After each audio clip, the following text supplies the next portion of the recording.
प्रभु किसी को रोते रोते नहीं बुलाता, अधिकार से बुलाता। आप प्रभु यीशु ने कैसा चेलों को बुलाया, एक एक समय में उनको बोला, तो तुरंत उन्होंने क्या कर दिया, अपना जाल उधर छोड़कर यीशु के पीछे हो लिया। सारे सेवकों को उन्होंने बुलाते समय में कोई ना कोई काम में लगे हुए थे। मेरे जीवन में मैं बताता हूं, प्रभु मुझे सेवा के लिए बुलाया। उस वक्त मैं फौज में अच्छी तरह से आगे बढ़ रहे थे, अच्छा कोर ऑफ इंजीनियर्स में अच्छा नाम कमाया हुआ था, लड़ाई में और कॉलेज में और बाकी बातों में। मैं बाहरी देश के ऑफिसर्स को भी सिखाते, जापान का ऑफिसर्स बाकी वालों को भी सिखाते थे, इंजीनियरिंग, मिलिट्री इंजीनियरिंग सिखाते थे। तो इधर अखनूर में, जम्मू के आगे अखनूर है, अखनूर में उस वक्त जर्मनी से नया ब्रिज, नया किस्म का ब्रिज आ गया था। उसका ट्रेनिंग बाकी लोगों को नहीं आता था। मैं हमारे सीएमई पुणे में इंजीनियरिंग, उधर में जाकर वो मैंने सीखा था। तो पाकिस्तान में कैसा सरप्राइज, 1.5 घंटे के अंदर पाकिस्तान में पहुंचना। पाकिस्तान के देश में इधर से चिकन नेक से जो अखनूर के नीचे का जगह से आधे घंटे के अंदर पुल डालना और 1 घंटे के अंदर किधर पहुंचना, पाकिस्तान का बड़ा शहर में पहुंचकर हमला करना। उसी के लिए प्रैक्टिस कर रहे थे। तो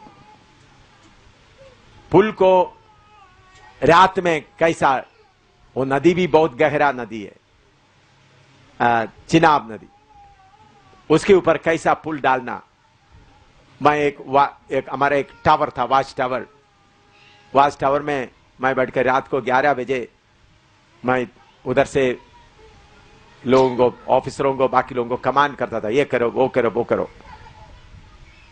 ऐसा मैं करते समय में परमेश्वर मुझे बोला, तुम जाकर तुम्हारा तंबू में प्रार्थना करो।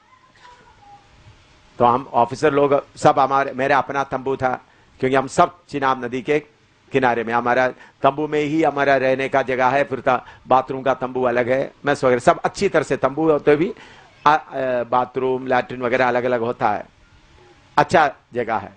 तो मैं अपना तंबू में एकदम गए रात को 11 बजे। मैं उस समय में रात को पुल डाल रहा था, पुल का नया मशीन लाकर एकदम जोड़ कर डाल रहा था, आधा तक हो चुका था। बाकी मैंने मेरे जूनियर ऑफिसर को बोला, तुम करो, मैं आता हूं अभी। मुझे बोला, प्रभु ने बोला तुम तंबू में जाओ, प्रार्थना करो। मैं तंबू में जाकर घुटना में अटका था, सबमिट योर रेसिग्नेशन नाउ, आपका रेसिग्नेशन का चिट्ठी अभी लिखो। एकदम मुझे घुटने में से खड़ा होकर फाइल लेने का नहीं, घुटने में चलकर जो टेबल में पेपर था, पेपर लेकर रेसिग्नेशन लिख दिया chief of the army staff के लिए। मेरा नौकरी उसके बाद जाकर आधा घंटा रेसिग्नेशन लेटर लिखकर बाकी काम करके सुबह कमांडिंग ऑफिसर को चिट्ठी दे दिया। तो उस समय में उधमपुर में रहते हुए मुझे ट्रांसफर ऑर्डर बैंगलोर के लिए कोशिश कर रहा था। बैंगलोर में इंजीनियर ऑफिसर्स के लिए एक स्पेशल कॉलोनी बना रहा था। अलसूर बड़ा लेक है, लेक के पास। तो उधर में 5 बेडरूम, नीचे 2 बेडरूम, ऊपर 3 बेडरूम और डाइनिंग हॉल बाकी वगैरह। उसके अलावा एक स्विमिंग पूल, ना इसको हिंदी में क्या बोलते हैं, स्विमिंग, तैरने का स्विमिंग पूल भी सब उधर में, सब इंजीनियर ऑफिसर्स के लिए। तो हमारे लिए गवर्नमेंट के तरफ आ गया, गवर्नमेंट उसके लिए पैसा पूरा खर्च करेंगे, हम हमारा महीने महीने में तनख्वाह में से थोड़ा थोड़ा देकर, हम जब 10-15 साल आते तो मकान पूरा हमारा फ्री हो जाएगा, इंजीनियर ही बनाएंगे।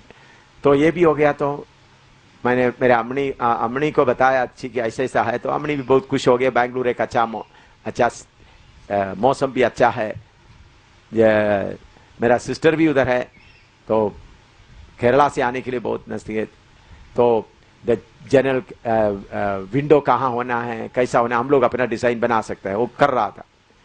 उस समय में फिएट कार, आजकल का मारुति और बाकी होता, तो इंडिया में बाहर का कार नहीं आते थे। उस वक्त अम्बासिडर और फिएट, फिएट का पद्मिनी मुझे अच्छा लगता था, पद्मिनी टाइप, अभी आजकल वो दिखता भी नहीं है। फिएट का पद्मिनी उस समय देखने, पद्मिनी मॉडल अच्छा था, मैंने सोचे एक लेंगे। बाकी हमारा ऑफिसर का अपना अम्बासिडर का जीप वगैरह जोंगा वगैरह काफी है। ये भी प्लान करके ऐसा बैठते समय में प्रभु ने क्या बोल रहा है, इस्तीफा दो, उधर ही बैठ कर लिख दिया। तो मेरा ऑफिसर अपनी को मेरे साथ ऑफिसर, हम लोग 33 ऑफिसर्स है, ऑफिसर्स को बता दिया, मेरे घर में मेरा पत्नी को नहीं बताना, मैं रिसिग्नेशन लिख कर दे दिया है। महीने महीने में एक शनिवार को ऑफिसर्स को पूरा मेरे घर में इडली और नारियल बनाकर मुर्गी चिकन बनाकर लोगों को देते, उन लोग बहुत पसंद करते थे ऑफिसर्स। तो उनको बोला अगर मेरा पत्नी को बताएगा तो आप लोगों को ये प्रोग्राम मेरा घर में नहीं होगा।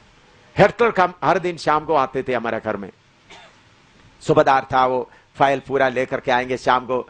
तो मेरे पत्नी के पास बैठकर उन्होंने कॉफी वगैरह देगा, तो मेरा पत्नी उनसे पूछते थे हाँ अभी साहब कहाँ जा रहा है, कौन सा प्रोग्राम, क्योंकि मैं बहुत बिजी होते थे। तो ऐसा उनको मैंने हेक्टर को भी बोला, मेरा पत्नी को बोल दिया तो दोबारा तुमको कॉफी भी नहीं मिलेगा। तो पहले बार ऑफिस गया तो एकदम मुझे गार्जियन इंजीनियर बनाकर प्रमोशन देकर के पोस्टिंग प्रमोशन बना करके देने के और रहा है। मैंने बोला नहीं देगा। फिर दूसरा बार दिया, दूसरा बार बोला कि क्या है, फिर तीसरा बार प्रेसिडेंट ऑफ इंडिया को दे दिया।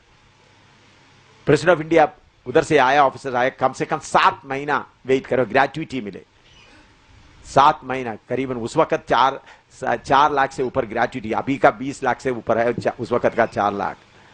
फिर बोला 2.5 साल और रहे, पेंशन मिलेंगे, पेंशन भी बहुत अच्छा, 30,000 40 45 हजार तक पेंशन मिलेगा। 7 महीने के लिए भी इंतजार करने के लिए बोला। मैंने प्रभु से बोला, प्रभु ने बोला 1 मिनट भी तुम क्या नहीं कर सकता, वेट नहीं कर सकता। फिर मैं एक स्कूटर लिया था, स्कूटर का लोन गवर्नमेंट को 7 सर्टिफिकेट साइन करके दिया, मैं कोई गवर्नमेंट से कोई पैसा नहीं मांगूंगा। तो फिर बाद में बोला 2,400 रुपया उधमपुर ट्रेजरी में जाकर क्रेडिट करो। वो करके जेब में सिर्फ 10 रुपया बैंक अकाउंट में, उस वक्त कितना मिनिमम कितना था उस वक्त, आजकल 500 रुपया, उस वक्त बैंक अकाउंट में मिनिमम 10 रुपया होना चाहिए, सिर्फ 10 रुपया ही था पुराने जमाने में, अभी 500 रुपया चाहिए। वो लेकर निकल आना। तो रेसिग्नेशन का इसके बीच में 1 साल तकरीबन हो गया, क्योंकि आते जाते 1 से नहीं 8-9 महीने हो गए। तो जब रेसिग्नेशन का आ गया तो गवर्नमेंट प्रेसिडेंट ऑफ इंडिया स्वीकार कर दिया।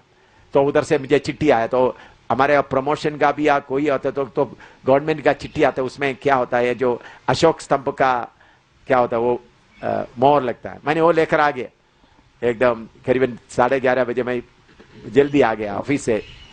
अमनी को बोला अमनी घुटना बैठो। अमनी सोचा बैंगलोर का प्रमोशन के साथ का चिट्ठी आया होगा। मैंने बोले चिट्ठी के ऊपर हाथ रखो, प्रार्थना करते हैं। तो मैंने बोला प्रभु आपने मेरा इस्तीफा स्वीकार कर दिया, 21 दिन के अंदर यह बंगला हमको छोड़ना है, यह सब छोड़ना है। प्रभु आपने मुझे सेवा के लिए जाने का अनुमति दिया। तो उस वक्त अमनी थोड़ा सा दुखी हो गया, क्योंकि उन्होंने अमनी क्यों दुखी हो गया, उस समय भी मैं प्रचार करने के लिए जाते थे जगह जगह में, इधर में दूसरी जगह में, किधर भी प्रचार करके जाने के बाद अमनी के हाथ में मैं कुछ पैसा था, 500 800 1000 ऐसा देंगे। पास्टरों को क्या करते थे, अपना गाड़ी में जाना है, प्रचार करना, बाद में उधर से एक खाना खाएंगे, खाने के जगह में उनको क्या देंगे। तो अमनी सोचे यही अच्छा है ताकि किसी से पैसा ना ले, प्रभु की सेवा करने के लिए वो चाहती थी, बाकी लोगों से हाथ फैलाकर पैसा लेने का देने का ऐसा हालत ना हो, इसलिए उन्होंने इस्तीफा देने के लिए चाहती नहीं थी। प्रभु का धन्यवाद हो। प्रभु का बुलावट इतना सख्त था, मुझे क्या नहीं कर सका, इनकार नहीं कर सकता। तो प्रभु ऐसा, जब तक आपको बुलावट क्लियर नहीं होता आप ठहरे रहो, ठहरे रहो। प्रभु की आवाज इतना क्या है, इतना स्ट्रांग है। पतरस के ऊपर पौलुस के ऊपर। बाकी ऐसा होता तो फिर आप क्या कर सकते, ये प्रभु का मर्जी है, मैं जाऊं। तो मुझे प्रभु ने पौलुस की तरह ऊपर से कोई आवाज नहीं दिया, मेरे अंदर से आवाज आ गया। इसी बता आपके अंदर से आवाज आता है, वो आवाज को सुनकर आप उसके लिए क्या करना, समर्पण करेगा तो आस्ता आस्ता वो आवाज क्या होता जाएगा, स्ट्रॉन्ग होता जाएगा। जब प्रभु ने मुझे सेवा के लिए बुलाया, मैं इस्तीफा दिया, उसके बाद आपको मालूम है ऑफिसर लोग हमेशा क्या करता है, सैल्यूट मारता है। तो लोग मुझे सैल्यूट मारते, मुझे अच्छा नहीं लगता था। इसके पहले कोई जवान कोई सैल्यूट करते वक्त मैं देखता था क्या उनका हाथ ठीक है, वो टीचर से सैल्यूट करता है या टेढ़ा मेढ़ा है। टेढ़ा मेढ़ा तो उनको क्या करता था, पनिशमेंट, जाकर बोले सुबेदार मेजर के पास रिपोर्ट कर दो। सुबेदार मेजर के पास रिपोर्ट कर दो बोलने का, तो सुबेदार मेजर को मालूम होगा इनका सैल्यूट ठीक नहीं था, उनको पीठ में क्या करना पड़ेगा, ईंट वगैरह रखकर दौड़ना पड़ेगा, पिट्ठू परेड करना पड़ेगा। तो अगर किसी का कभी कभी कोई जवान थोड़ा सुस्ती से ऐसा करेगा तो बोलेंगे इधर आओ, सुबेदार मेजर के पास जाकर रिपोर्ट कर दो। उनको फिर जाना पड़ेगा 4 दिन 5 दिन, ऐसा करता था। मेरे दफ्तर में भी, ऑफिस में जाता हूं ओनली दफ्तर ओनली रहता है, वो क्या होता है एक स्टिकी भी ऐसा मोटा स्टिक भी रखता है, बड़ा क्रॉस बेल्ट रख के खड़ा होता है। मैं आते ही पहले उनको देखता हूं ऊपर नीचे ठीक है या नहीं, उनका कपड़ा ठीक है, चमकता है। उनका शू में देखते वक्त मेरा चेहरा किसमें दिखाई देना है, उनका शू का ऊपर में चमकना है, क्योंकि आपने देखा होगा फौज का, और उसका बेल्ट में देखूंगा ऐसा ही। इसलिए उन लोग रुई वगैरह लेगा कि अच्छी तरह क्या करता है, इतना मुझे इसमें शौक था। मैं भी ऑफिसर का कपड़ा पहनते वक्त आप देखें तो अच्छी तरह टिप टॉप चलता था, कोई ढीला डोला मुझे पसंद नहीं होता था। कभी कभी कुछ ऑफिसर लोग होते थे पेट भी बड़ा होता है, उनका बेल्ट इस तरफ होगा, कैप इस तरफ होगा, वो देखकर मुझे बहुत घृणा आता था। लेकिन जब प्रभु का बुलावट आ गया, फिर सैल्यूट लेने का कोई मन नहीं होता। पूरा दुनिया के साथ का सारे संबंध खत्म होता। मैं क्यों आपको बताता हूं, प्रभु की आवाज छोटा आवाज नहीं, जैसा आप अपना दिल देता है तो वो मजबूत होता जाता है वो आवाज। तो आधा प्रभु किया, प्रभु देखते समय में प्रभु आपका सेवा का भी ये करो, ऐसा करो, ऐसा करो, प्रभु देगा। कुछ लोग सेवा के लिए आता है मालूम नहीं क्या करना है, भाई प्रभु के पास बैठकर सेवा का डायरेक्शन प्रभु से लो। कुछ लोग सेवा के लिए आवाज सुनते हैं लेकिन दुनिया की आवाज भी उनके कान में आता है। मैं मेरा पत्नी को प्यार करते थे, लेकिन मुझे मालूम था मेरा पत्नी के दिमाग में अभी बैंगलोर में बड़ा 2 मंजिल मकान बनेगा, और पत्नी ये जो फिएट कार आ जाएगा, फिर आराम से उधर जाएंगे इधर जाएंगे, ऐसा खुशी में घूमते, ऐसा बातें सोचते रहते थे। मैं आपको बोलता हूं, जब प्रभु आपको बुलाता है तो आप उस आवाज को सुनते हुए अपने आप को समर्पण करेगा। तो पौलुस को बुलाया तो पौलुस क्या बोलता है, पढ़िएगा पौलुस के बाद आप थोड़ा सा देखिएगा, एक बार पढ़ा है थोड़ा दोबारा देखिएगा।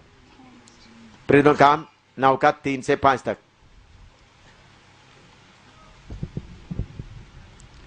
परंतु चलते चलते जब वह दमिश्क के निकट पहुंचा तो एकाएक आकाश से उसके चारों ओर ज्योति चमकी और वह भूमि पर गिर पड़ा और यह शब्द सुना कि हे शाऊल तू मुझे क्यों सताता है। उसने पूछा, हे प्रभु तू कौन है? उसने कहा, मैं यीशु हूँ जिसे तू सताता है। हाँ, और नीचे। परंतु अब उठकर नगर में जा और जो तुझे करना है वह तुझसे कहा जाएगा।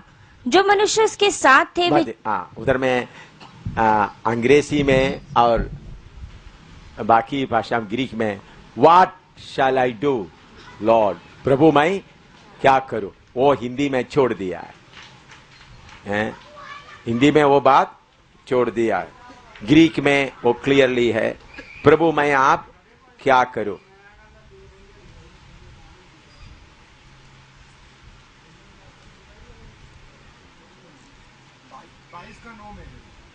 है 22 का 9 में है, और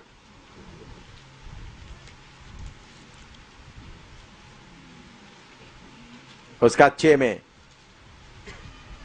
And he trembling and asked, astonished, said, Lord, what wilt thou have me to do?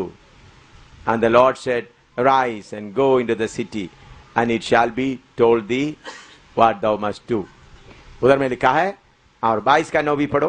22 का 10। तब मैंने कहा, हे प्रभु मैं क्या करूं? हाँ, हे प्रभु मैं क्या करूं? हालेलुया। तो उन्होंने यीशु को पहचान लिया। मेरे प्यारो, प्रभु की सेवा के लिए प्रभु की आवाज आप सुनने हैं तो उसके लिए एकदम क्या करना है? समर्पण करना है। देरी से समर्पण करना। कुछ लोग प्रभु बुलाता है, प्रभु आप बुलाते हैं तो आप लोग ठीक है मैं थोड़ा शादी करने के बाद करूंगा, हैं? या थोड़ा जमीन मिलने के बाद करूंगा, या थोड़ा सा नौकरी मिलने के बाद करूंगा, या थोड़ा सा पैसा इकट्ठा करने के बाद। प्रभु को आपका सेवा नहीं चाहिए भाई। प्रभु को एक बर्तन चाहिए, एक बर्तन।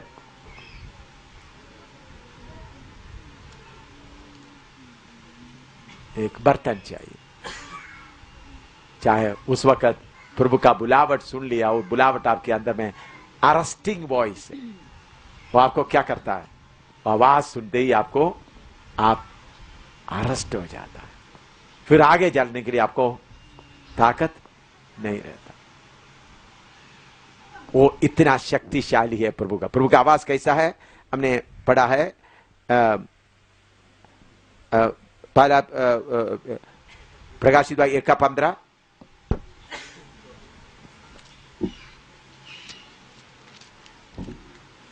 और उसका शब्द बहुत जल के शब्द की नाई था। हाँ, बहुत जल के शब्द के नहीं था। Arresting voice. उनका शब्द सुनने के बाद आपको आगे पीछे नहीं जा सकते। भजन संहिता 90 का 3 पढ़िएगा।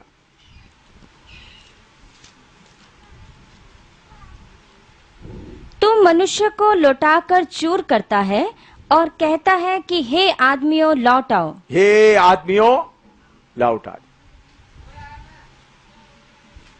अभी भजन संहिता 29 का 3 से 9 तक पढ़िएगा। भजन संहिता 29 का 3 से 9। यहोवा की वाणी, Psalm 29 3-9। यहोवा की वाणी मेघों के ऊपर सुन पड़ती है, प्रतापी ईश्वर गरजता है। यहोवा घने घने मेघों के ऊपर रहता है। यहोवा की वाणी शक्तिशाली है। यहोवा की वाणी प्रताप में है। यहोवा की वाणी देवदारों को तोड़ डालती है। यहोवा लबानोन के देवदारों को भी तोड़ डालता है। वह उन्हें बछड़े की नाई और लबानोन और शिरियोन को जंगली बछड़े के समान उछालता है। यहोवा की वाणी आग की लपटों को चीरती है। यहोवा की वाणी वन को हिला देती है। यहोवा कादेश के वन को भी कपाता है। यहोवा की वाणी से हिरनियों का गर्भपात हो जाता है और अरण्य में पतझड़ होती है। और उसके मंदिर में सब कोई महिमा ही महिमा बोलता रहता है। देखिए, यहोवा का आवाज, यहोवा का आवाज बहुत जोर का है, लेकिन आपके पास आते वक्त बहुत धीमी आवाज से आता है। मुझे प्रभु नौकरी छोड़ो करके उधर में मैं स्टेज में खड़ा होकर कंट्रोल करते वक्त मेरे अंदर से क्या था? एक बहुत कौन सा आवाज था? धीमी। पौलुस के ऊपर आया हुआ ऐसा बड़ा आवाज नहीं था, धीमी आवाज।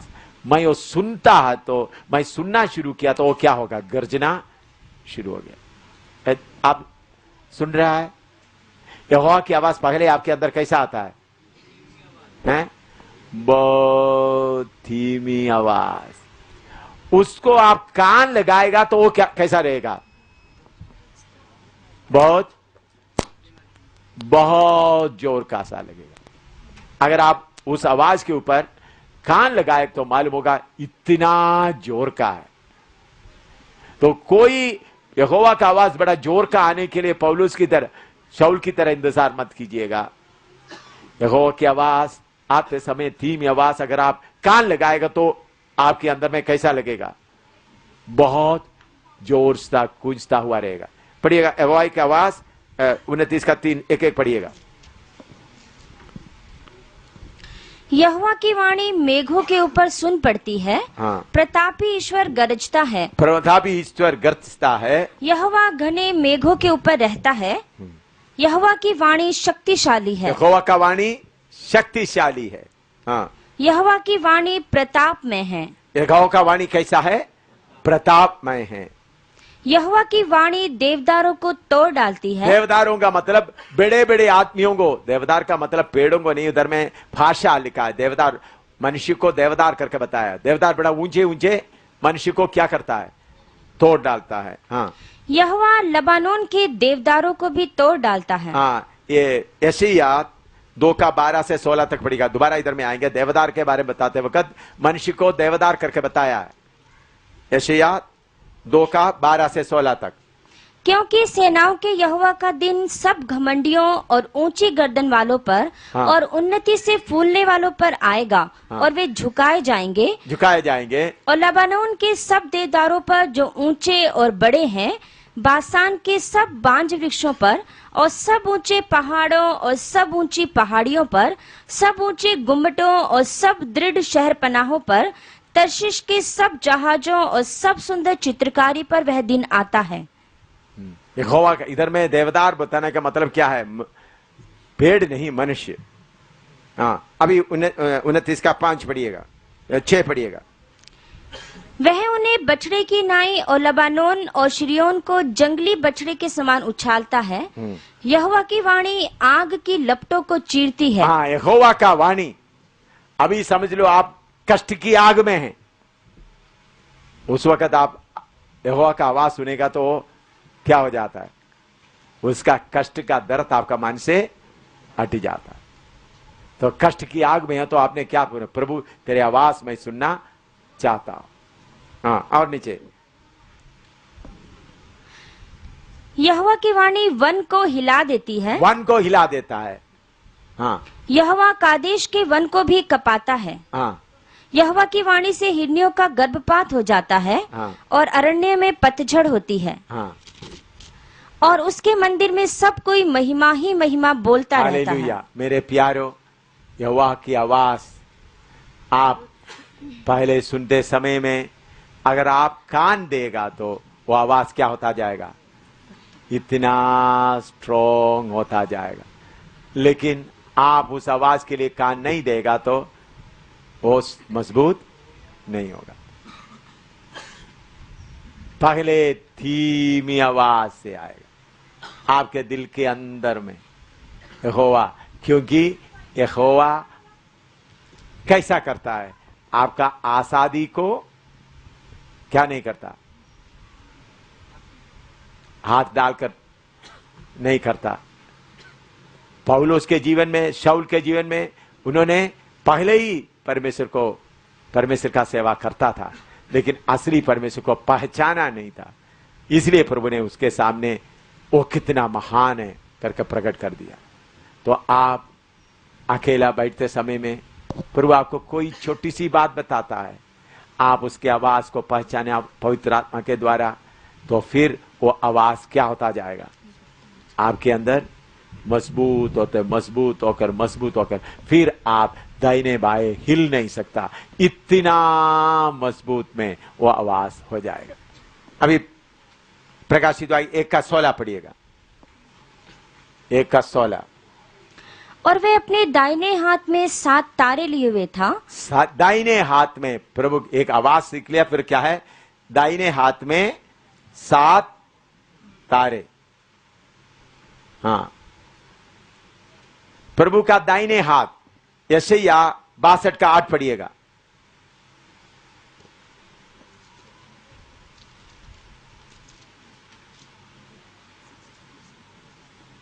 आयशया 62:8। यहोवा ने अपने दाहिने हाथ की और अपनी बलवंत भुजा की शपथ खाई है। दाहिने हाथ। अभी भजन संहिता 17:7। भजन संहिता 17:7, Psalm 17:7। तो जो अपने दाहिने हाथ के द्वारा अपने शरणागतों को उनके विरोधियों से दाहिने बचाता। हाथ, परमेश्वर का दाहिने हाथ के बारे में उसका ताकत को बताते हैं। भजन संहिता 18:35, Psalm 18:35. तूने मुझको अपने बचाव की ढाल दी है, तू अपने दाहिने हाथ से मुझे संभाले हुए है। हाँ, दाहिने हाथ से मुझे संभाले हुए। निर्गमन 15:6, निर्गमन 15:6, Exodus 15:6।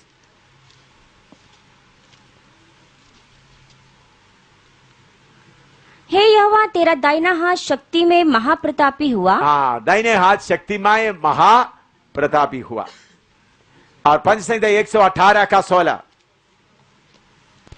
पंच संहिता 118:16।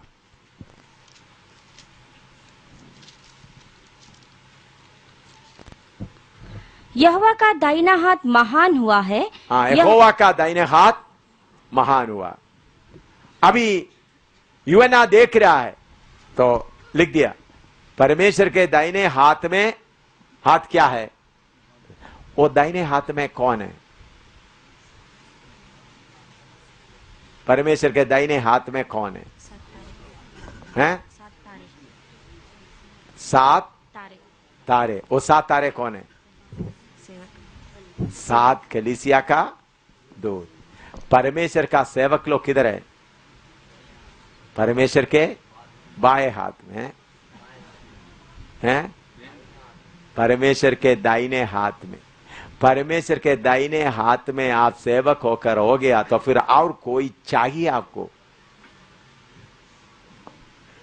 परमेश्वर का दाहिने हाथ शक्ति से भरा हुआ है। तो सेवक किधर है? 7 सितारे किधर है? परमेश्वर के दाहिने हाथ में। अभी हम किधर है? पवित्र हाथ, परमेश्वर के हाथ में रहने वाला बनना है। प्रभु आपको, इधर देखिए, प्रभु आपको अपने हाथ में उठाना चाहता है तो आप देखा तो प्रभु देखा तो पूरा खुदी से भरा हुआ है। प्रभु क्या कह रहे? नहीं, अपना मेरा मेरा मेरा मतलब से भरा हुआ है। फिर प्रभु क्या, जब आप इन बातों को छोड़ देंगे तो प्रभु आपको कैसा करेगा? अपना दाहिने हाथ में लेगा तो फिर कौन आपको सामना कर सकता है भाई?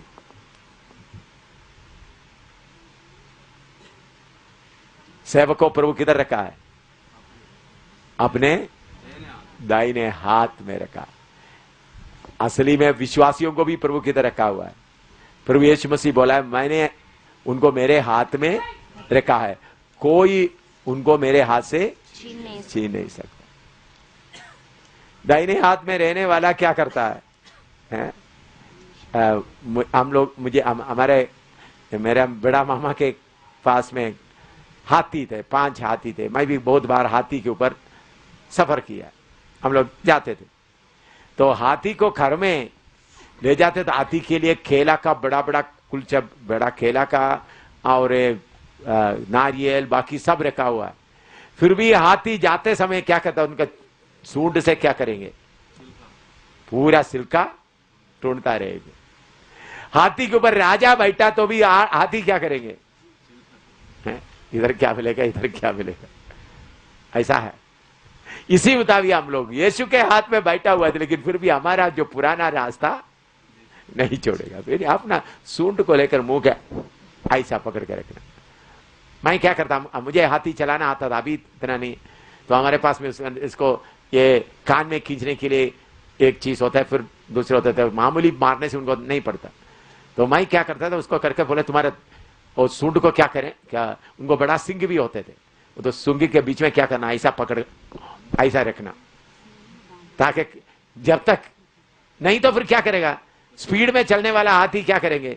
इधर क्या मिलेगा, उधर क्या मिलेगा, उधर क्या मिलेगा, हमारा स्पीड कम होता जाए। इसी मुताबिक प्रभु के पीछे चलने वाला लोग प्रभु के हाथ में है तो भी हमारा सूंड कहां कहां जाएगा? सूंड है या नहीं? बोलो, सच बताओ। है? प्रभु के हाथ में बैठा हुआ है, सूंड कहां जा रहा है? सूंड बोलता है ना उसको, ट्रंक को। सूंड है? हाँ, मलयालम में तुम भी कई बोलता है? ट्रंक। तो हम प्रभु के हाथ में रह रहा है तो अपना ट्रंक, अपना सूंड को क्या करें? घर में जाएगा तो पेट भरकर क्या मिलेगा? केला चाहिए तो केला मिलेगा, खाने गुड़ चाहिए तो गुड़ मिलेगा, सब कुछ। हम कभी कभी इतना मोटा मोटा गुड़ बनाकर उनका मुंह भी इतना होता है अंदर डाल देते थे, इतना बड़ा मुंह होता है। मेरे प्यारों, यीशु के पीछे चलने वाला क्या ना करे, अपना सूंड से ढूंढते हुए ना रहे, मुंह से ऐसा पकड़ कर रखे। तो मेरे प्यारों, हम प्रभु यीशु मसीह के दाहिने हाथ का सितारा है। यह सेवक के अंदर अच्छी तरह मालूम होना चाहिए, दाहिने हाथ का सितारा। बहन लोग भी यीशु के दाहिने हाथ का सितारा, उस योग्य रहना है। मैं यीशु के दाहिने हाथ का सितारा, उस दाहिने हाथ का सितारे, दाहिने हाथ से प्रभु क्या करता है?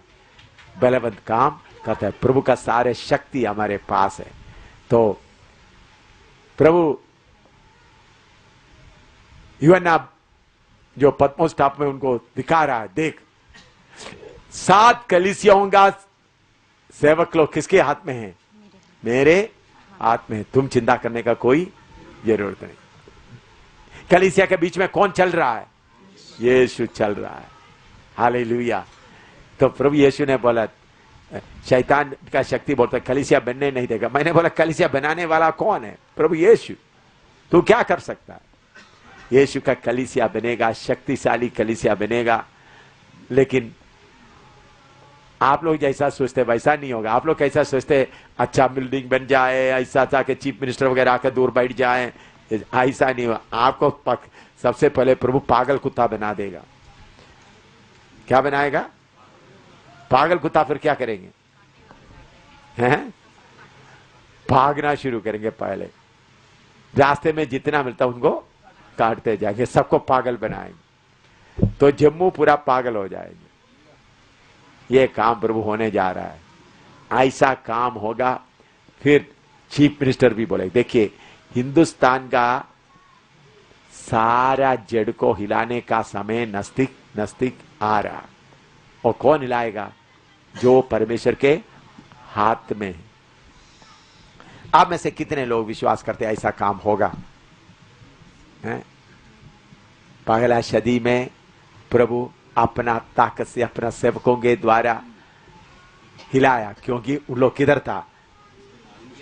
पतरस यूहन्ना बोलते सोना चांदी हमारे पास नहीं है, यीशु के नाम से उठकर चल। वो किधर बैठा हुआ है? यीशु के दाहिने हाथ में। सेवक लोग किधर है? मैं यीशु के दाहिने हाथ में हूं, यीशु के दाहिने हाथ में हूं। हम थोड़ी देर प्रार्थना करने जा रहा है। प्रभु मुझे तुम्हारा दाहिने हाथ में रखकर आपका कार्य करने के लिए मैं समर्पण करता हूं। मुझे आप अपना दाहिने हाथ में। प्रभु मैं अभी तक कमजोर बनकर रहा। कौन करेगा ये? जो प्रभु का दास परमेश्वर के हाथ में आता है। हालेलुया। प्रभु का दाहिने हाथ कार्य करेगा। प्रभु का दाहिने हाथ कार्य करेगा। Hallelujah, hallelujah. प्रार्थना करो, प्रभु मुझ नालायक को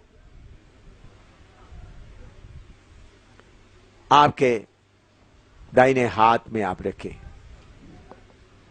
हालेलुया, हालेलुया। प्रार्थना, पर मुझे उसके लिए योग्य बनाए। थोड़ा घुटना में बैठो। ढीला प्रार्थना के लिए समय नहीं दे, कीमती समय दे रहा है। जो पास्टर लोग नीचे बैठने का मुश्किल है, कुर्सी में बैठे रहे। थोड़ा घुटना में बैठो, शरीर को थोड़ा तंग करो। हालेलुया। मैं कहां हूं?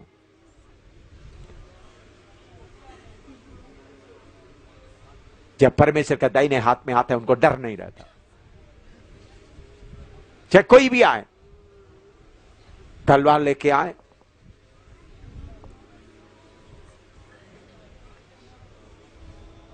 बॉम्ब लेके आए, प्रभु अभी तक मैं मेरा सूंड इस्तेमाल करता। आज मेरा सूंड को मैं कंट्रोल करता हूं। मैं आपके दाहिने हाथ में हूं, जो आप मुझे देगा वही मुझे चाहिए। मैं मेरा सूंड लेकर इधर ढूंढना छोड़ देता हूं। मेरे ऊपर राजा बैठा है, मैं यीशु के दाहिने हाथ में हूं। शैतान तू मुझे देख, मैं किसके हाथ में हूं। हला मन तारा शैतान, मैं किधर बैठा हुआ हूं, देख कौन मुझे पकड़ा हुआ है। कोई संस्था मुझे नहीं पकड़ा,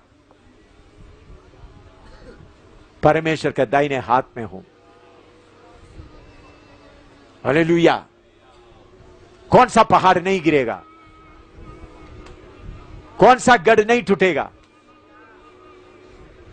सेवकों, यीशु के दाहिने हाथ में हम आ जाएं,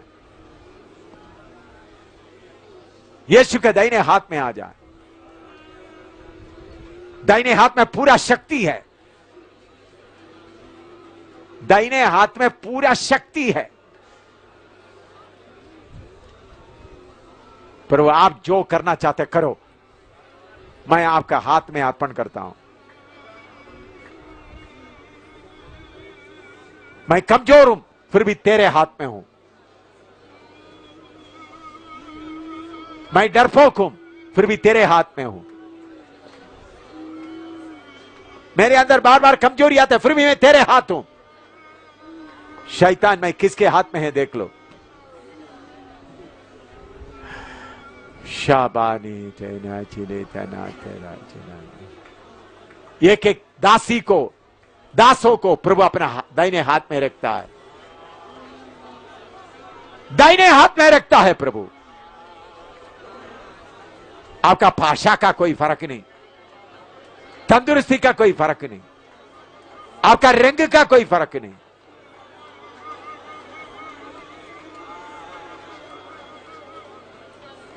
प्रभु, मैं तेरे हाथ में सौंपता हूं।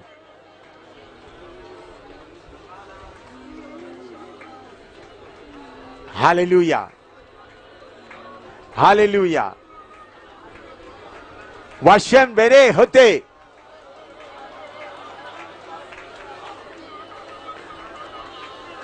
यीशु का दाहिने हाथ में रहने वाला सितारे, एक एक सेवक यीशु के हाथ में रहने वाला सितारे हैं, चाहे भाई हो बहन हो।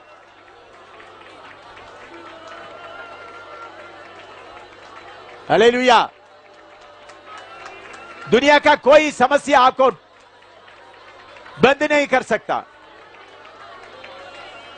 क्योंकि आप यीशु के दाहिने हाथ का सितारे हैं।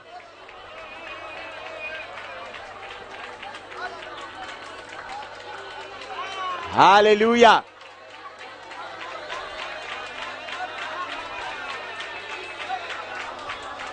हालेलुया।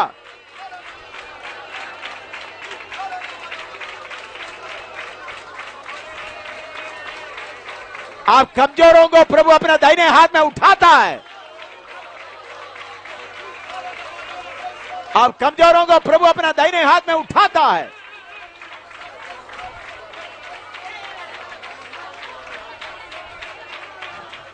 कोई भी बिगाड़ नहीं सकता। हम किधर बैठा हुआ है। मुझे जम्मू कश्मीर में लोग बोला एम शामिल का सिर के लिए 14 लाख बोलकर अभी 4 साल 3.5 साल हो गया, अभी भी मेरा सिर इधर ही है। कितना बोला? 14 लाख। बेकार उन लोग 14 लाख रुपया किसके पास है वो भी मालूम नहीं है। अभी मेरा सिर इधर ही है। केरला में बोला मेरा सिर के लिए 10 लाख, हाथ के लिए 2 लाख, पाव के लिए भी 2 लाख। पब्लिक में अनाउंसमेंट किया, बड़े हिंदू लोग सब मिलकर केरला में 10 लाख सिर के लिए। मैं बोलता एक आदमी मेरा एक हाथ काटने के लिए प्लान बनाकर आया। तो आप सुनो, मुझे मारा, जेल में डाल दिया। फिर उसके बाद हिंदू लोग सब मिलकर बड़ा सस्ता, दिल्ली से भी आए थे, लोग अखबार में भी डाल दिया। एम साहब का सिर लाएगा तो 10 लाख, हाथ या पाव लाएगा तो 2 लाख। एक आदमी सोचा मेरा हाथ काट के ले जाएंगे। तो हम जिधर मैं किराए मकान में रहता था उसके थोड़ा नजदीक। उनका काम था, ये मीट बेचने का काम था, बड़ा बड़ा आदमी था। तो हम किसी जगह में मीटिंग करके आ रहे थे, रात के समय था, मेरे साथ और 2-3 लोग हैं। मैं उधर में आकर एक सीढ़ी ऊपर चढ़ने से उस वक्त मेरा हाथ काटने के लिए तैयार, इतना बड़ा जो मीट बढ़ने वाला बड़ा, उसको क्या बोलते हैं, दात्री बड़ा, इतना बड़ा। हम परमेश्वर के दाहिने हाथ में 7 सितारे उधर तक पड़ा। अभी कोई वचन को आगे प्रकाशित वाक्य 1:16 दोबारा पढ़े, प्रकाशित वाक्य 1:16।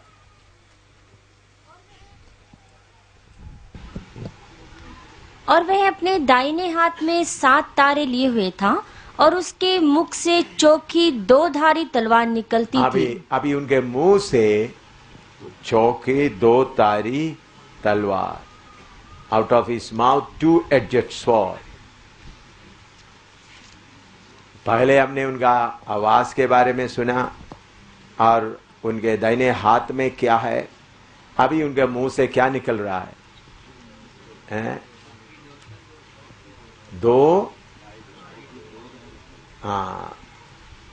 2 धारी तलवार से भी बहुत चौका है।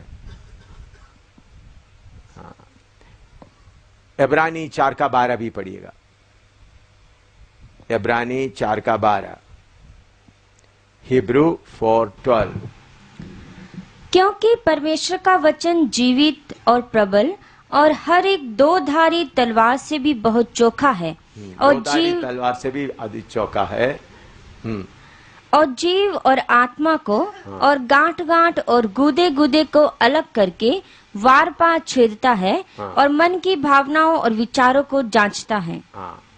2 धारी तलवार का मतलब आपको मालूम है, हम वचन प्रचार करते वक्त दूसरों के अंदर में भी काम करता है, हमारे अंदर भी काम करता है। 2 धारी तलवार प्रचार करने वालों को भी काटता है, सुनने वालों को भी काटता है। तो परमेश्वर का मुंह से या यीशु मसीह के मुंह से क्या निकल रहा है? प्यार नहीं निकल रहा है, बल्कि क्या निकल रहा है? 2 धारी तलवार। तो यीशु का असली रूप किधर में दिखता है? प्रकाशित वाक्य में। बाकी मनुष्य यीशु था, जो यीशु जो मनुष्य था। मत्ती, मरकुस, लूकोस, यूहन्ना में हम क्या देखता है? यीशु मसीह जो मनुष्य। तो असली मसीह किधर है? प्रकाशित वाक्य में दिख रहा है। उनके मुंह से प्यार की बात, बेटी मैं तुमको प्यार करता हूं, वो नहीं निकलता, बल्कि क्या निकलता है? 2 धारी तलवार, शक्ति। तो आर पार छेदता है, मनों को और प्राणों को क्या करता है? अलग कर देता है। दोबारा पढ़ो 4:12, इब्रानी 4:12। क्योंकि परमेश्वर का वचन जीवित, परमेश्वर का जीवित और प्रबल और हर एक 2 धारी तलवार से भी बहुत चोखा है। 2 धारी तलवार से भी बहुत चौका है, और जीव और आत्मा को, जीव और आत्मा को, और गांठ गांठ और गुदे गुदे को अलग करके वार पार छेदता है और मन की भावनाओं और विचारों को जांचता है। देखिए, परमेश्वर का वचन के सामने, वचन का इतना शक्ति है। अगर समझ लो आपको कोई गलत कोई बात आपके जीवन में है, आप उसको छोड़ना नहीं चाहता, छोड़ना चाहते लेकिन आपको छूटता नहीं, तो वचन को बार बार आप बताते रहेंगे अपने आप, इस वचन के अनुसार ये गलत है, मैं ये नहीं करूंगा, ऐसा आप बोलते रहेंगे, तो बाद में देखा तो वो काम करने के लिए आपको मन ही नहीं रहेगा। मैं अभी आपको कुछ बातें समझाना है, ध्यान से सेवक लोग समझे।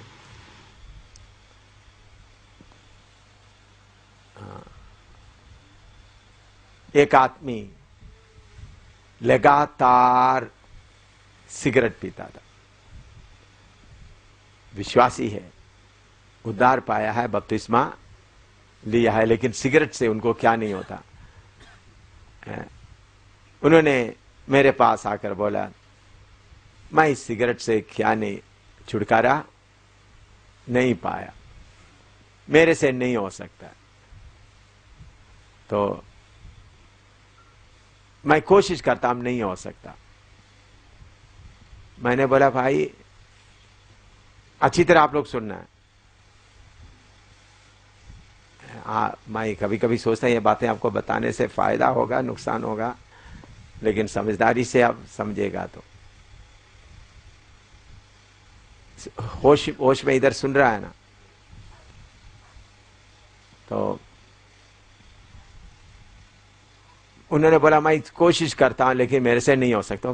तो पहले आप कितने पीते थे? पहले मैं बहुत पीते थे, 24 सिगरेट 40 सिगरेट तक पीते थे। अभी कितना पीते थे? मैं उसको कम किया, अभी 15-20 में रुक जाते। तो फिर मैं कोशिश करता हूं इसको क्या करें, छोड़ दो। मैंने बोला कैसा छोड़ेंगे? 15 से फिर बाद में मैं कोशिश करूंगा 10 में काम हो जाएंगे, फिर उसके बाद 8 में हो जाएगा, फिर 5 में हो जाएगा। ऐसा आस्ता आस्ता करके क्या करेंगे। मैंने उनको बोला भाई ये पैसा लो, आज जितना पीना पियो। क्या बोला? मैंने क्या दे दिया? 100-150 रुपया देकर बोला भाई तुम 50 से 30 तक लाया, क्यों गलती क्यों किया? 50 से 60 होना चाहिए। अभी मैं ये पैसा देता 150 रुपया देता, खूब पियो। फिर कल मुझे आकर बोलना है, क्योंकि हर दिन सुबह उठते समय में उन लोगों को क्या सिगरेट के बिना उनको जीने थे। उन्होंने जाकर खूब पिया। मैंने बोला खूब पीने के बाद आखिर में सोने के पहले प्रभु से बोला प्रभु मेरे से नहीं हो सकता, बोलकर लेटना। मैंने फिर दूसरा दिन शाम को मेरे पास आना, तो शाम को आया, भाई सिगरेट पिया है सुबह? रात को कितना पिया? तो बहुत पिया। सुबह मुझे याद ही नहीं रहा सिगरेट पीने का। क्या बोल रहा है? क्या बोल रहा है? पहले मैं सिगरेट उठते ही किसको ढूंढता था, अभी मैं सुबह उठकर तो सिगरेट के बारे में मुझे याद ही नहीं रहा। अभी आप पूछे मुझे याद आ रहा है। सुना? कौन उनको ऐसा बनाया? उसके बाद वो सिगरेट को मुड़कर देखा ही नहीं।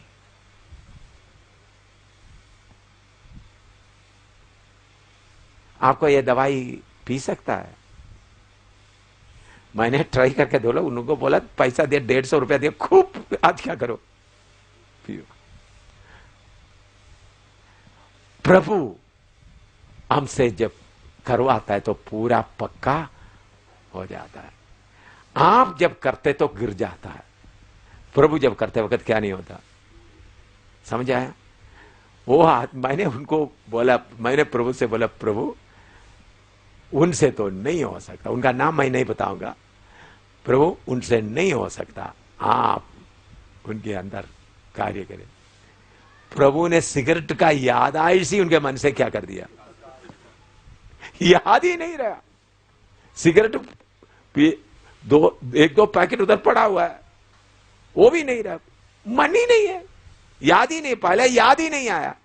पहले उन्हें बोला सुबह उठते समय किसके लिए ढूंढता है।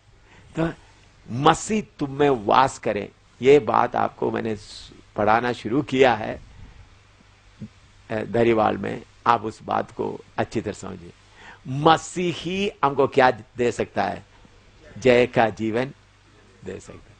हम थोड़ा थोड़ा कोशिश करता है फिर हार जाता है। हम थोड़ा तो प्रभु I am a total failure, प्रभु के सामने क्या बोलना है? प्रभु मैं बिल्कुल हारा हुआ, मेरे से नहीं हो सकता। फिर कौन काम अपने हाथ में लेगा? प्रभु अपने हाथ में लेगा। जब तक आप पूरा हारा नहीं है, प्रभु आकर आपके साथ में आधा काम करने के लिए नहीं है। तो क्यों प्रभु ऐसा नहीं? तो आप फिर बात करें मैं सिगरेट नहीं पीता हूं, मैं पहले पीता था, अभी मैं सिगरेट नहीं पीता। लेकिन प्रभु आपको ऐसा, तो भाई मैं भी तुम्हारे जैसा था, मैं सिगरेट का बड़ा गुलाम था, प्रभु हटा दिया। उसके बाद मुझे सिगरेट का बात याद आ नहीं आते। मसीह जीवन थोड़ा थोड़ा, हमारे अंदर ही महिमा थोड़ा थोड़ा बढ़ता है, पाप थोड़ा थोड़ा नहीं छोड़ता भाई। कितने लोगों को समझ में आया ये है? पाप थोड़ा थोड़ा नहीं छोड़ता, पाप एकदम छोड़ता है, महिमा थोड़ा थोड़ा करके बढ़ता है। कुछ लोग सोचते हैं थोड़ा थोड़ा, आज 50 पी लिया, कल 40 पिएंगे, फिर उसके बाद 20 पिएंगे, फिर 10 पिएंगे, फिर 2 पिएंगे, फिर 1 पिएंगे। भाई ये मसीह जीवन नहीं है, ये मसीह जीवन नहीं है। ये अपने आप कोशिश कर रहा है, तो फिर कहीं अच्छा मौका देकर पूरा पैकेट लेकर पीता रहेंगे। जब एक बार मसीह आपको जय दिया, फिर आप जय के जीवन बिताएंगे। ये हर बात में इसलिए मैंने बोला आपको जय जीवन इसलिए मिला था, आप जितना हारना चाहिए उतना हारा नहीं। क्यों? पूरा हारेगा तो बोलेंगे है अभी मेरे से नहीं हो सकता, मैं तो चाहता हूं लेकिन मेरे से अभी नहीं हो सकता। तो ऐसा हालत में कौन करेगा? रुकावट कौन बनता है? हम तो, अब हम लोग घमंडी भी बन जाता है कुछ लोग, तो वो ऐसा बोलते हैं, मैं ऐसा नहीं बोलता वो, क्योंकि कौन कार्य कर रहा है? कौन उनको जय जीवन चल दे रहा है?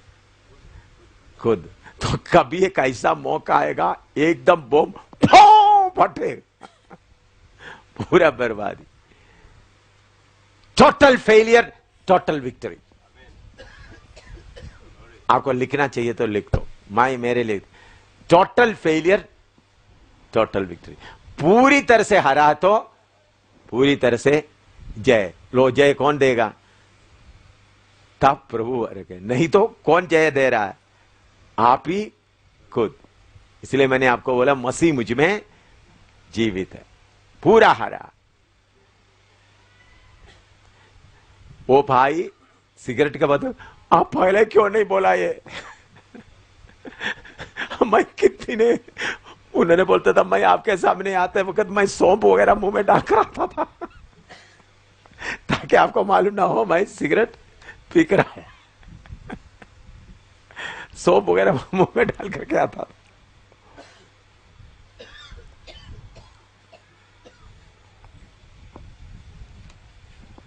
मैंने खुद पैसा दिया भाई। किसके लिए? सिगरेट पियो। आप लोग बोले कौन सा पादरी है ये लोगों को पैसा देते सिगरेट पीने के लिए। मैं छुड़ता नहीं, यीशु मुझे छुड़ाता। मैं जीवित नहीं रहा, कौन जीवित रहा? मसीह मुझ में। फिर शैतान तू क्या कर सकता है मुझे? मैं थोड़ा थोड़ा सिगरेट छोड़ेंगे, थोड़ा थोड़ा लड़कियों के पीछे जाने का आदत या आदमियों के जाने के आदत मैं थोड़ा थोड़ा छोड़ देगा तो बाद में भी क्या करेंगे?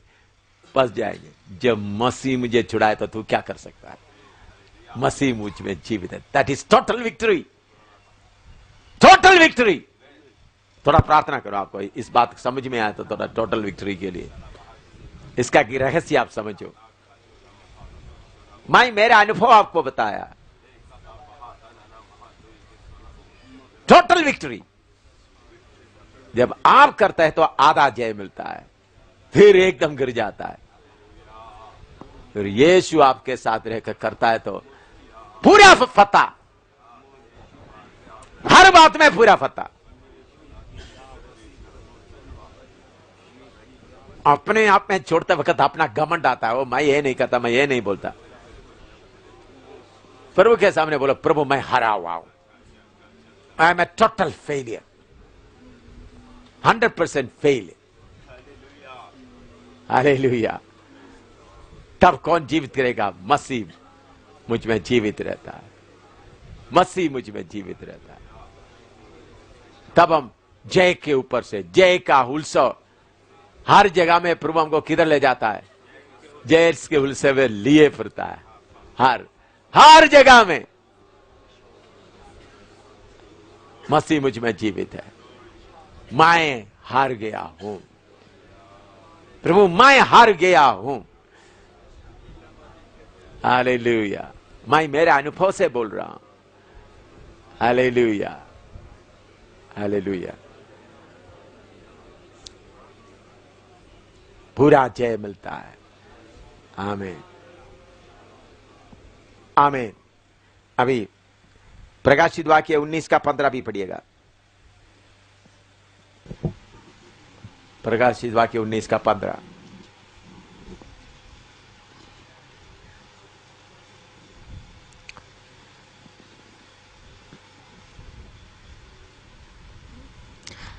और जाति जाति को मारने के लिए उसके मुख से एक चोखी तलवार निकलती है। उनके मुंह से एक चोखी तलवार निकलती है, जाति जाति के लोगों को मारने के लिए।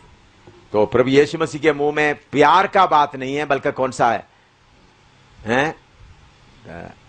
याद रखना, मत्ती मरकस लूका में आप मनुष्य यीशु को देखता है। कौन? मनुष्य यीशु। प्रकाशित वाक्य में असली यीशु को देखता है। असली यीशु का मुंह से क्या निकलता है? प्यार की बातें नहीं निकलता, बल्कि दो तारी तलवार जो आर पार छेदता है, काटता है। अभी लिखो, अभी उसका चेहरा 1:16 दोबारा पढ़िएगा। प्रकाशित 1:16 पढ़िएगा। और उसका मुंह ऐसा प्रज्वलित था जैसा सूर्य कड़ी धूप के समय चमकता है। सूरज कड़ी धूप के समय चमकता है। जब मुस्कुराता हुआ नहीं, बल्कि सूरज कड़ी धूप में चलते वक्त आप देख सकते हैं, आपका आंख ब्लाइंड हो जाता है। यीशु का चेहरा, सूरज जो कड़ी धूप में। मत्ती 17 का 2 पढ़िएगा। मत्ती 17 का 2। मैथ्यू 17:2। और उनके सामने उसका रूपांतरण हुआ और उसका मुंह सूर्य की नाई चमका। उनका मुंह कैसा चमका? सूरज के नहीं चमका। हालेलुया। 17 का 2। मत्ती 17 का 2। रूपांतर, यीशु जिधर रूपांतर हुआ उस पहाड़ में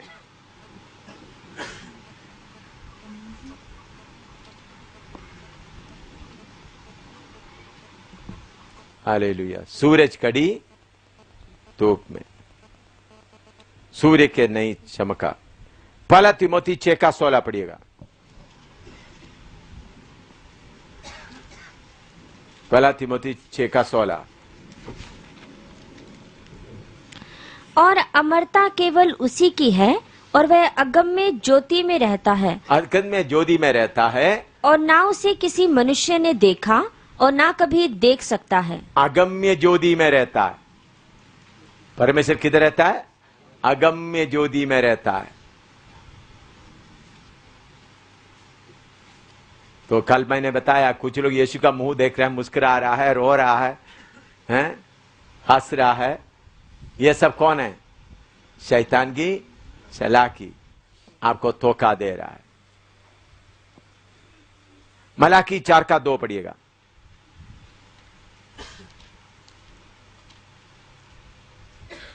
मलाकी 4 का 2।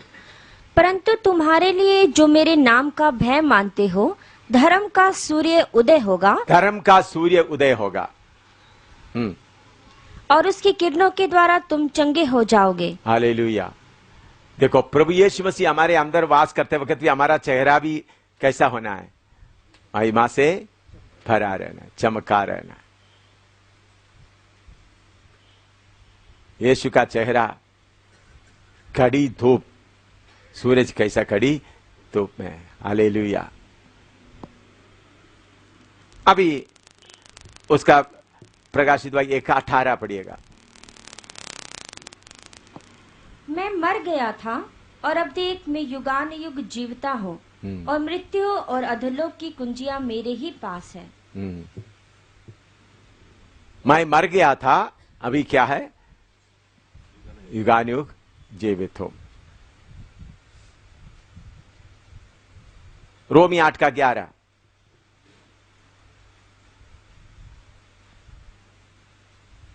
रोमी 8 का 11। रोमन्स 8:11। और यदि उसी का आत्मा जिसने यीशु को मरे हुओं में से जिलाया तुम में बसा हुआ है, तो जिसने मसीह को मरे हुओं में से जिलाया, वह तुम्हारी मरणहार देहों को भी अपनी आत्मा के द्वारा जो तुम में बसा हुआ है जिलाएगा। हालेलुया। ये है हमारा उम्मीद। हमारा उम्मीद क्या है? नरसिंगा फूंका जाएगा, यीशु बादलों पर आ जाएगा। अगर हम मर गया तो भी जीवित हो जाएंगे, जीवित रहता तो बदल जाएंगे, क्योंकि उसकी आत्मा हमारे अंदर वास करता है। हालेलुया। यही हमारा उम्मीद है, हम जीवित हो जाए।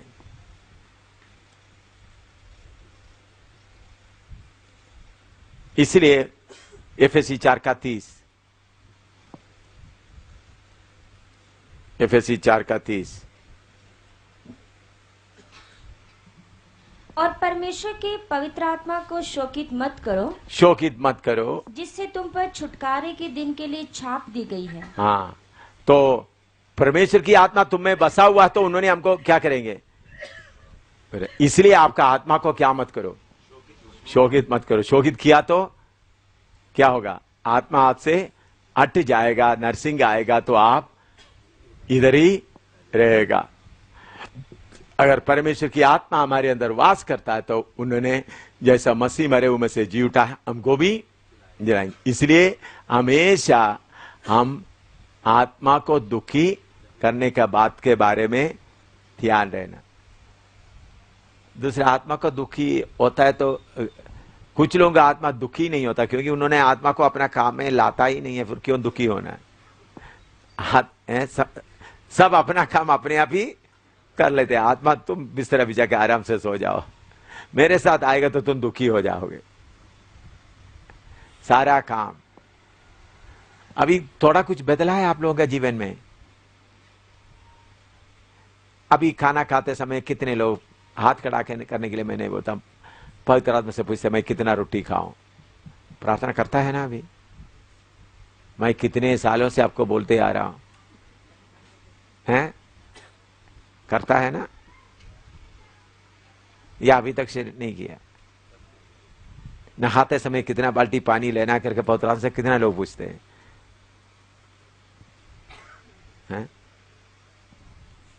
या सिर्फ ऐसा कहानी बोलता रहेगा? भाई, छोटी छोटी बातों को भी परमेश्वर से पूछता है, आत्मा को पूछते हैं, तो फिर आत्मा में क्या करेंगे आप? चलेंगे। छोटी छोटी बात। आज मुझे ब्रेकफास्ट लाया, सिस्टर इधर बैठे हुए हैं, है हाँ, सिस्टर लाया। प्रभु ने बोला इतना इतना ही खा ला, उन चीजों को छुओ नहीं। मैंने बोला सिस्टर अभी नहीं चाहिए, ले जाओ। भूख भी था, सिस्टर गवाह है, उसको छूना नहीं। मैं ढक्कन भी खोल कर देखा नहीं, ले जाओ। आज भी सुबह नहाते समय कितना पानी लेकर नहाना है, पूछो। तो मेरे प्यारों, यीशु आ रहा है। आप और कितना समय आत्मा से एक एक बात पूछते रहेगा तो फिर आपका आत्मा क्या नहीं होता? दुखी नहीं होता। फिर आत्मा हर बात में आपको मदद करेगा।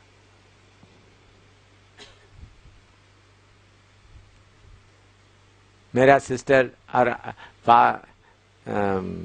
उनका हस्बैंड मेरे से नीचे, उनका एक ही बेटा है, मैं उनका मामा है, मामा बोलता है ना, मामा। वो बेटा मुझे बहुत प्यार करता है। उनका शादी है यह 17 तारीख को। उन्होंने मुझे फोन किया, देखो मामा आपका प्लेन टिकट जम्मू से पूरा क्या है बुक था, सिर्फ आप हाँ बोल दो। हाँ बोल रहे, मुझे किधर जाना? तो 2 दिन के लिए सर आओ जाओ, लेकिन आप आकर मेरा शादी को क्या करना है? ब्लस करना। एक ही बेटा है। तो बाकी एक मामा है, वो कनाडा में है, तो मुझे थोड़ा सा लोग आदर देता है, तो उन्होंने चाहता उनका मेरा सिस्टर भी बोला, पति भी बोला, आपको मालूम है ना मैं जो बाइबल क्लास चला रहे छोड़कर नहीं आ सकता करके, आपको मालूम है ना? हाँ, हमको मालूम है, फिर भी हमने एक कोशिश करके देखा। आपको मालूम है फिर भी आप, मैं प्रार्थना करता हूं बेटा को, मैं इधर से बेटा, मैं कल रात की बात है, इधर से मैं तुमको क्या करता हूं, आशीष देता हूं। तो एक एक बात हम किससे पूछ के करना है? पवित्र आत्मा से पूछ के करना। ये कब करेंगे आप लोग?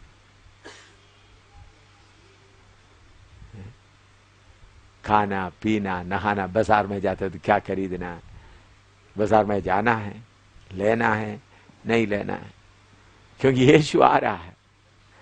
आपका आत्मा बिल्कुल दुखी नहीं होता, क्योंकि वो अलग ही रहता है। वो इतवार को आता है, टट टट बड़ा बड़ा दिया, फिर है ना, बोलो, या प्रचार करने के समय वो तो अलग घर में रहता है। बाकी अपना मेरे प्यारों, छोटी बात बड़ी बात एक एक आत्मा के अनुसार आप करेगा तो फिर किसी से कुछ भी सामना करने के लिए आपको कोई मुश्किल नहीं आता। आत्मा के अनुसार चले।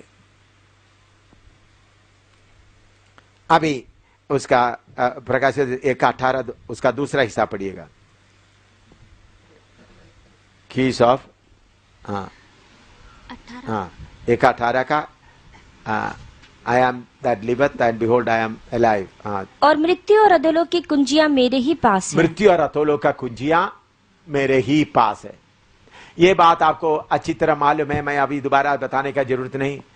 यीशु मसीह अधोलोक में उतर गया, शैतान से क्या ले लिया? कुंजी ले लिया और पवित्र लोगों को छुड़ाकर आ गया। एफएसी पहला पत्रुस 3:18 से 20 तक पढ़िएगा, आप नोट करके रखें, आपको मालूम है, उसको अभी दोबारा मैं बताना नहीं चाहता हूं। पहला पत्रुस 3:18 से 20। इसलिए कि मसीह ने भी अर्थात अधर्मियों के लिए धर्मी ने पापों के कारण एक बार दुख उठाया, ताकि हमें परमेश्वर के पास पहुंचाए। वह शरीर के भाव से तो घात किया गया, पर आत्मा के भाव से जिलाया गया। उसी में उसने जाकर कैदी आत्माओं को भी प्रचार किया, जिन्होंने उस बीते समय में आज्ञा ना माना, जब परमेश्वर नूह के दिनों में धीरज धरकर ठहरा रहा, और वह जहाज बन रहा था, जिसमें बैठकर थोड़े लोग अर्थात 8 प्राणी पानी के द्वारा बच गए। ये बात आपको मालूम, आत्मा में जिलाया गया, ये आपको बहुत बार प्रचार में आप सुन चुका है। अभी एफएसी 4:8 से 10 भी उसके साथ लिख लो। जो बात आपको मालूम है उसको बताकर समय खर्च करना नहीं चाहता। एफएसी 4:8 से 10